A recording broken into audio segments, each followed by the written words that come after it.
welcome back to TomPadulaTV, and Rosaria continues to interview me. So enjoy the segment. And Tom, as a producer, where do you see the Italian drama company in 5 years' time? Well, as I said, I've chosen to, I've always been involved in the development of bilingualism in this country. I had a 30-year career as a teacher. With the state, I've done theatre at the University of Melbourne. I've been involved, with this problem of language acquisition. And for me, you cannot be a full person if you are of any background without speaking the language of your background, because you then need to extend this to your own family members. So if you have people, let's say you are of Chinese background, it's very important for you to be able to understand the history of China, the language, and then you become an ambassador for Australia to China, and you are an ambassador to the Chinese of Australia. Therefore, you are bridging cultural gaps. So keeping the languages alive. Also because when you keep the language, when you keep the skill level of language within the country, you are able to access media in other languages all over the world.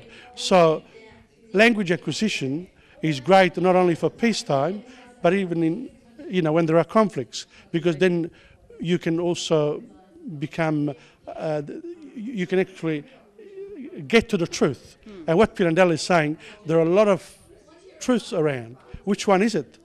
So that's the reason why I chose Cosi e pare, because there are some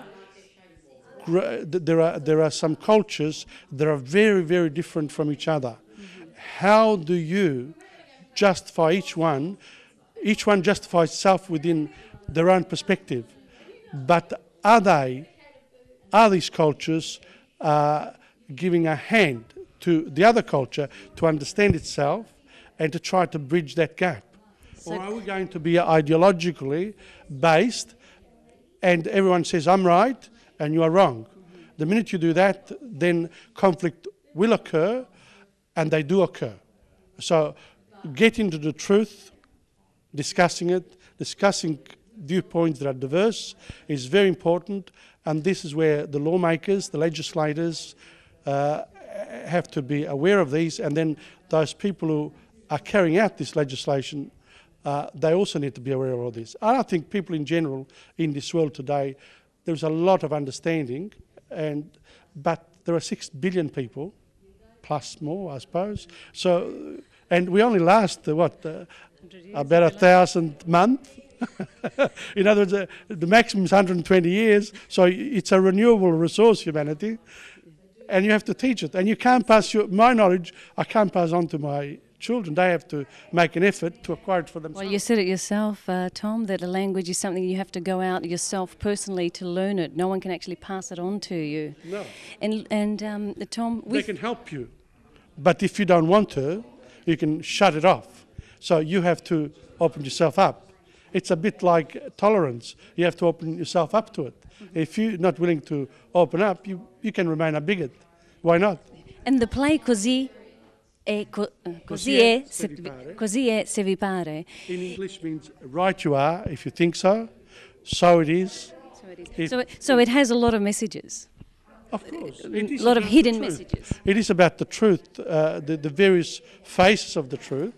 It is about trying to work out the truth, how truth is distorted in a small town. And can you imagine if in a small town all that occurs, in a large city, what hope have we got when you've got so many newspaper people? So you've got to find your own truth. Is that one of the hidden messages? But truth is not static. Truth changes itself. Truth. I don't know where the truth is. In Italian, I think somebody says truth is at the bottom of the well. But it also the Italians also say che la verità viene a galla.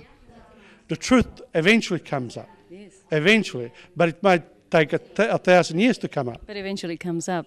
So yes, but does it help the generation that's missed out on it? They've got to search for it by the sounds of things. They've got to learn from past. It's forever a search. So you have to understand that since the truth is not something that is static, you really, then you have to have doubts in your own mind about what the truth or the power of the truth is for a particular exponent of a particular message.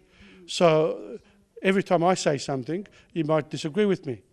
Now that is a good thing, but some people don't like people who disagree with them. So they either Conflict is never looked upon as positive, is it?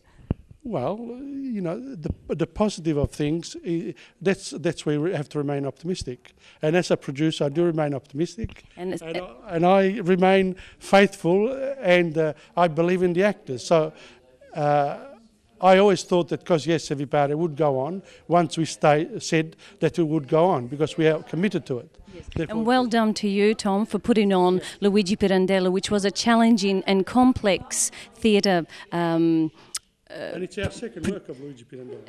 And Luigi Pirandello, I'm sure, would be very proud to see his work still alive in Australia and for the Italo-Australian community. So Luigi Pirandello was a very lucky man in his lifetime. He received the Nobel Prize for Literature in 1934. He was very well known worldwide even then, and his works haven't looked back. A lot of his plays and a lot of his stories are being read all over the world. There is a huge internet site on Luigi Pirandello, so anyone who's interested in knowing more about Luigi Pirandello, you can really spend a lifetime studying him. These reflections come about after a long time of gestation during the preparation of the play. So therefore, it's obvious that anyone involved in any activity that involves groups experiences a period of personal enrichment. And Cosi Pare did it for me. Thank you to all the cast. Thank you to all the people involved. I'm grateful.